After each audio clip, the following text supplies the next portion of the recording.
Yo brothers, welcome back for a Cobalt edition, and today we will be changing the entire exhaust. We're gonna do the header, fix that exhaust leak, hopefully resolve some of these check engine lights because I know one's an oxygen sensor, and we will work through the rest of them. I did hear from one of you guys in the comments, I forget who it was, but they're saying they want me to really make sure that the diag with the check engine lights, you guys want to see that, so I'll definitely make sure I cover that, as well as other things. The header's going on. I wanted to try just the header to see what kind of dyno numbers we'd make, but we'd have to do quite a bit of fabricating to get the header to work with the original exhaust. So I'm just gonna go ahead and put the header on with the 3-inch exhaust that was on the other car. So we need to pull that one off the other car. We're gonna do that out in the parking lot because this boy over here still needs a transmission and it's out, so I can't use that lift today. So we're gonna have this one up on the lift, swap the exhaust, and then I can finally actually do some good dialing in, because if you guys remember the other dyno video where the fueling wasn't calculated right, the air wasn't calculated right, I'm not sure which was, I didn't really look at it too much. But either way, it's not properly calibrated, so let's fix this exhaust leak and then we can do that. So let's get into it. So first we gotta take off the bracket where the PCV is, because this bracket over here that's holding the PCV on the valve cover is actually on top of the bolt that's holding on the heat shield for the exhaust manifold. So it's a 13 on both of them.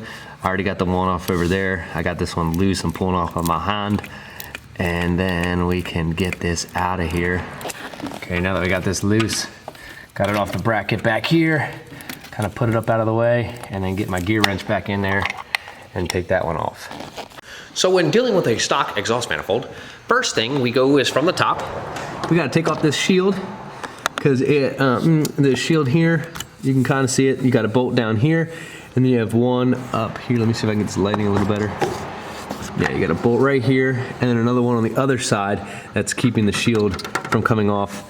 They look like 13s around. I'll double check and clarify that and make sure we do have the right size. Maybe I should get my overhead light on this bad boy. The light doesn't really make it much better, but you can see the other one right here. You can follow that strap on top. It's kind of hard to see, but if you guys are down here, you know what I'm looking at. Yeah, you see the strap right here? This strap runs along the top of that shield, and you have the bolt there, so we're gonna remove that first and get after it. Sometimes this is an awesome situation. For instance, that bolt down here, I don't leave it. It's so crusty rusty, I was really worried about it coming off, but guess what? It's broken anyway, so I don't even gotta worry about that. And these are 13s. I like going after it with a gear wrench wherever I left that. Yeah, there it is. Because it's nice and slim, it's easy to get into the slot there and rip on those boys. So just those 2 bolts on the top and that'll come out. I just found that my headlight aimer is probably the best camera stand. It's working out really well. So I'm gonna do that there. I'll show you what I'm doing. So I got the heat shield loose and I'm gonna pull it out. So it's off of it. Basically I slide it over here to the left. Kind of pull it up out of here, just like so. Oh, simple. Yeah. So now, from my experience, I'm just gonna do it all from the bottom now. I can get to some of these bolts. Maybe I will, maybe I won't. I'll let you know. And how can I forget? This is an exhaust video. We gotta do before and after. So this is the stock muffler, the stock intake manifold, exhaust manifold, and I believe the resonator was cut out. Like I said, I'm not too used to what the stock exhausts are on these, but there's a length of pipe that's telling me the resonator may have been cut out at some point. So here's the sound before, and then we'll do another one after on the end of the video with headers in 3-inch all the way out.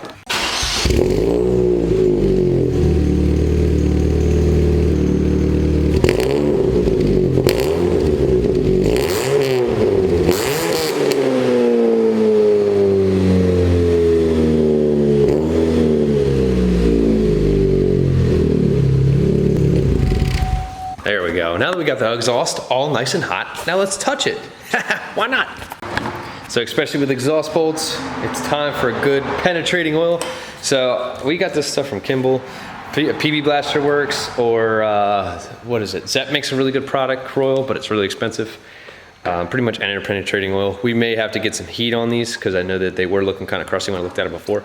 But we'll start with that, let it sit for a little bit. We're gonna have to cut this exhaust unless, depends. If you guys are trying to save the exhaust and put it back on later, definitely don't wanna cut it unless you're a welder or unless you wanna put a slip joint on it, whatever.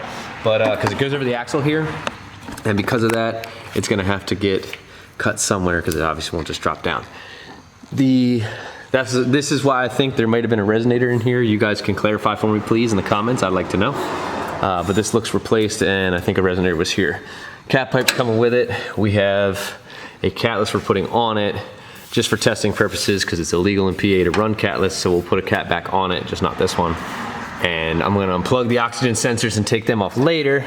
I already got the one out. They're pretty simple. They have like that retaining slider pin that comes in from the side, which I can't, yeah, this blue clip. Oh, let me turn the lighting down a little bit. Zoom in. So this little clip here goes in the side on top of this catch. And then the other oxygen sensor runs up along here and is right up here. So actually I can show you how to remove it on this one. So that blue pin comes out, back. Oh yeah, just like that. And then from there you lift up on the catch, and while you keep it lifted up, you pull it out. Wow, I can't believe I did that with one hand. Cool, all right, so got it apart. Now the oxygen sensors will come down and out with it. And we're ready to go with that part. And I sprayed it up with WD-40, or not WD-40, that penetrating oil. As you can see how crusty these guys are, so hopefully they'll come off without heating them. I do have some other studs, but I don't want to break them because then we're gonna have a bad day. All right, so I just got my first nut loose. Sweet. It actually was pretty easy to get loose, but obviously it's only the first one. But something I thought about for you guys, if you don't have like a torch or like an inductive heater, one thing you could try, and I've done it before, is it's not the best way, but you get the car really hot, so the exhaust is really hot, and then everything's nice and opened up so you can get it there, but you're running the risk of burning yourself. But it is a way to use some heat to your advantage without having to have a torch or anything. So just that little tidbit. Let's see if these other ones will come off too. All right, 3 bolts out, and it makes sense why they're so easy because it's taking the stud out instead of the actual nut off the stud, which is fine, but it's gonna be a little tougher when it comes to putting the header on because the studs are nice because you throw it on there, it aligns it, and you just tighten it up. But whatever, we're gonna deal with what we got. I only got a few off. But another thing, I like to take less apart than when I have to, but in this scenario, we're gonna have to take off this flange too, because obviously the whole thing's not gonna come out that way with the exhaust and all. So I don't care, I'm not gonna put this back on, so I'm gonna rip on these and see if either they're gonna come off or they're gonna break. I really don't care. So I sprayed them, as you can see, they're a little wet. I'm gonna take that off here now. Like I said, still got plenty of bolts for the exhaust manifold. Here we go. And they are 13s, by the way, there. These look like 15s. One came out, but I broke this bad boy. Don't care though. Let's see if we can get this last one out. Yeah, baby. Broke that bad boy too. We're good to go. I guess now is a good time to cut the exhaust. Of course, loose here. Ready to go. And I'm gonna cut as close to this frame member as I can so I don't have to wiggle it out. So I'm just gonna get this good old Sawzall out and hack on this bad boy.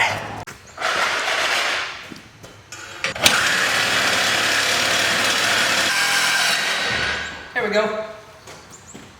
Okay. And then of course my favorite exhaust tool, good old hanger. You guys have seen it if you watch the channel. I'll put it in the description.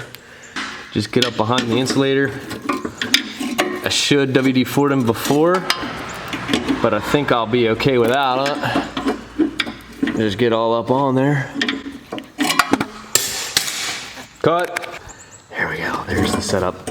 Oh, bango. That's how easy it is if you do it with 2 hands. Cool.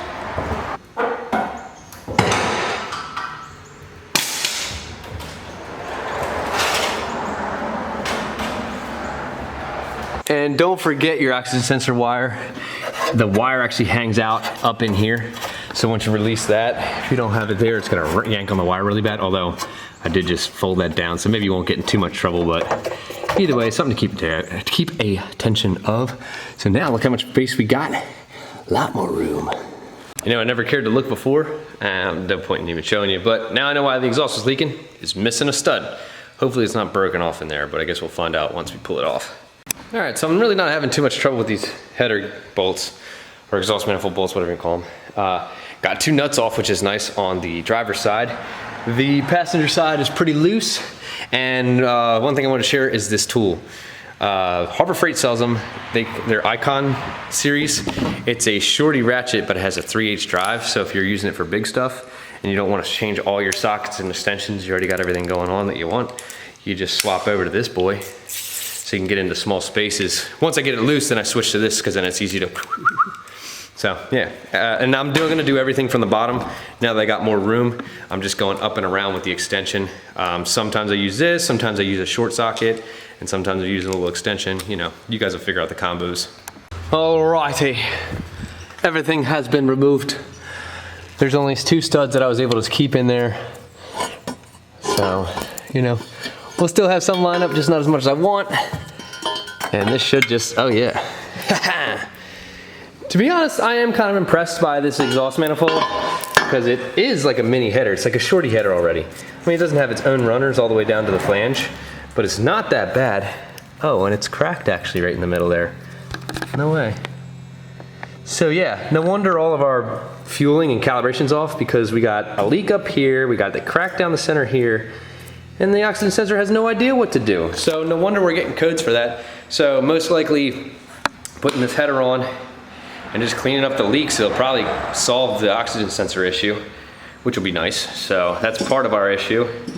And then the other codes are just, I think it's because of that gauge pod in the car, because it's one's oil pressure sensor, which was removed to put in the actual gauge as opposed to the light. And then the other one is the water temperature, which I keep plugging and unplugging because some reason. The fans is still a funny thing. I'm not sure what's going on with the fans, but either way. Anyway, cool, that's off. And you can see all up on the back of the head there, you see how charred it is up around there? There's been a lot of exhaust gases escaping for a while, just laying on there, and it's actually pretty wet in the head. Well, that might just be because of starting and stop, and I didn't really run it for very long, so probably moisture because of that. So we're gonna take this bad boy off. Ugh, when did I get it? Here, let me put the camera down. All right, there it is. Okay, now that everything's down, it's time to start putting this thing back together. The biggest challenge here right now is gonna be cleaning off that mating surface on the head, because it's all the way up there. I believe I've put this in other videos, but I know I don't show it too often because I haven't done it in videos. But this guy, with this guy, they're like little rubber fingers, and they go on the end of a Dremel or die grinder. And what they do, because it being rubber, it cleans like all the goo and stuff off of the mating surface, but it doesn't affect the actual metal, it doesn't chew the metal up. So it's a real nice way to clean it up, and then I'll throw a 2+2 on it and just wipe it down after I do that, just to make sure it's super clean. But yeah, anyway, you pretty much just thread this bad boy on the tip here, and then it's air driven. So I'll put them in the description so you guys can see them. So just look at how it looks right now. Oh, we're already zoomed in, my goodness. Yeah, but see how dirty it is? Well, one of the worst case scenario has happened. But it's not because of me, it is because of, I don't know, either it got hot and broke, or the previous owner was trying to do some exhaust work. That stud that wasn't there, it's broke off in the head. So we're gonna have to drill it. It's hard to see in the camera, maybe I'll show you. I got a mirror up in here. So I'm probably gonna need the zoom lens. Yeah, I'm not gonna try it, but it's gotta be in the worst spot too. It's over in the corner over there, and it's hard to see. Not sure how I'm gonna get in there. All I know is I gotta drill that bad boy and get in there. I'll walk you guys through it, or at least let you know what's going on. All right, currently still trying to figure out how I'm gonna get up in here, because I do have good extractors, but the problem is it's right behind the water pump housing, and I literally cannot see. The only way I knew that I could see is with the mirror, as you saw, And the drill, I can get up in there and I can get to the spot where I need to be, but I have no idea if it's straight. I don't know if I'm even anywhere close to it. I'm actually too far away from it. Well, I can chuck the bit up a little different to make it work, but this is gonna be such a challenge. And I have no idea how I'm gonna make this work. Either I'm gonna end up drilling that hole out and helicoiling it. Maybe I'll put a different, bigger bolt in it. Dude, man. I almost wanna pull the engine out just to do this. Because that would be the best to make sure it's gonna be perfect. I'll let you know as I go here, guys.